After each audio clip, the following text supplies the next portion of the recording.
Hello viewer. अभी मैं जिस मेडिसिन के बारे में बात कर रहा हूँ ये है गेबिका। दोस्तों इस वीडियो में मैं आपको बताऊंगा कि गेबिका इसकी साल्ट क्या है और इसकी प्रॉपर्टीज़ कौन कौन सी हैं, इसके इस्तेमालात क्या हैं, इससे ड्रग के साइड इफ़ेक्ट कौन से हैं और इससे ड्रग की डोजेज कितनी है। दोस्तों गेबिका एक ब्रांड का नाम है। इसका जो साल्ट है वो है प्रेगैविलिन। इसकी अगर हम प्रॉपर्टीज़ की बात करें, इसको एज ए एंटी कन्वल्सेंट के तौर पर इस्तेमाल किया जाता है। जैसे कि ये मिर्गी वगैरह के मरीज़ हैं, या इसको एज एनाल्जेसिक पेन किलर के तौर पर भी इस्तेमाल किया जाता है और बाज़ औक़ात एंजाइटी के हवाले से भी इसको इस्तेमाल किया जाता है। अगर हम बात करें इसके इस्तेमालात के या यूज़ेस के, इसको एंटी सीज़र के तौर पे इस्तेमाल किया जाता है। एंटी सीज़र से मुराद ये है कि वो मरीज़ जिनको मिर्गी के झटके वगैरह या दौरे वगैरह लगते हैं, उनमें होता ये है कि जो हमारा दिमाग है वहाँ से एबनॉर्मल सिग्नलिंग का निज़ाम शुरू हो जाता है, या यूँ हम कह सकते हैं कि एक बम्बारमेंट हो रही है सिग्नल्स का, जिसकी वजह से वो मरीज़ को दौरे पड़ते हैं मिर्गी के। ये कैप्सूल है या टैबलेट है, ये इस्तेमाल करवाया जाता है उस मरीज़ को ताकि ये उन सिग्नल को रोक दें। इस कैप्सूल को एनाल्जेसिक के तौर पर भी इस्तेमाल कर सकते हैं। एनाल्जेसिक से मुराद ये है कि एज ए पेन किलर।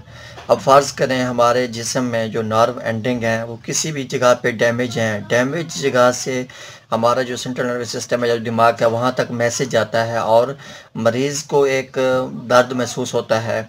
इस कैप्सूल का ये काम है कि वो उस ट्रांसमिशन को दरमियान से काट देती है ताकि मैसेज दिमाग तक ना पहुँचे और मरीज़ को तकलीफ़ ना हो। दोस्तों इसको एज एनजाइटी के तौर पर भी इस्तेमाल करते हैं। एनजाइटी से मुराद ये है कि बाज़ औक़ात तो कोई भी नर्व ट्रांसमिशन हो रही है जिसकी वजह से मरीज़ टेंशन डिप्रेशन में जा रहा है, तो ये उसकी जो नर्व की प्रोडक्शन है ये उसको रोक देती है, जिसकी वजह से वो मरीज़ रिलीफ में आ जाता है। दोस्तों इसको बाज़ औक़ात कोई एक मरीज़ है जो पहले अल्कोहल इस्तेमाल करता था या किसी भी किस्म का कोई नशा वगैरह इस्तेमाल करता था, जैसे कि अफ़ीम वगैरह हो गया, तो उसको छोड़ने के बाद उसमें कुछ किस्म के चेंजेस आ जाते हैं, उसके रवैये के अंदर आ सकते हैं।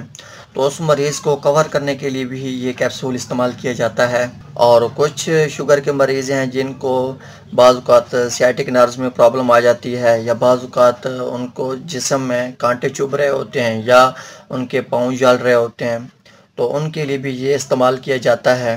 दोस्तों कुछ मरीज़ों के अंदर इसको एहतियात के तौर पर इस्तेमाल किया जाता है कि उस मरीज़ को कहीं से माइग्रेन का अटैक ना हो जाए, या एहतियात के तौर पर पहले ही इस्तेमाल किया जाता था कि वो माइग्रेन से बच जाए। अगर इससे टैबलेट के हम साइड इफ़ेक्ट की बात करें, वो मरीज़ जो इसको इस्तेमाल कर रहे हैं उनको ड्राउजीनेस भी हो सकती है, डिजीनेस, ऐसे लगे जैसे उस पर नींद का गलबा हो, और उस मरीज़ को कब्ज़ की शिकायत भी हो सकती है, उसका मुंह खुश्क हो सकता है, या वो मरीज़ कन्फ्यूजन का भी शिकार हो सकता है।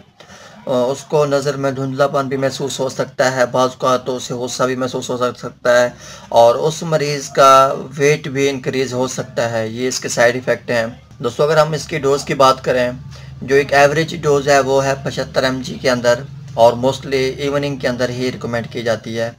दोस्तों कुछ बातों का आपने ख़ास ख्याल रखना है। कोई भी मरीज़ है वो ख़ुद साख्ता कोई भी मेडिसिन इस्तेमाल ना करे। आपका डॉक्टर आपको जितनी दवाई बताए या जितनी डोज़ बताए आप उतनी ही इस्तेमाल करें। ख़ुद साख्ता कोई भी फ़ैसला ना करें, क्योंकि आप जब ख़ुद साख्ता फ़ैसला करते हैं तो वो डोज़ आपको नुकसान दे सकती है। चाहे वो डोज़ कम भी हो सकती है, ज़्यादा भी हो सकती है, क्योंकि वो आपको फ़ायदे के बजाय नुकसान ही देगी। बेहतर है आपको डॉक्टर जितनी डोज़ रिकमेंड करे आप उतनी इस्तेमाल करें, जितनी ड्यूरेशन का कहे आप उतनी ही दिन के लिए या उतनी ही महीने के लिए इस्तेमाल करें, और उसको इंक्रीज़ या डिक्रीज़ बिल्कुल ना करें।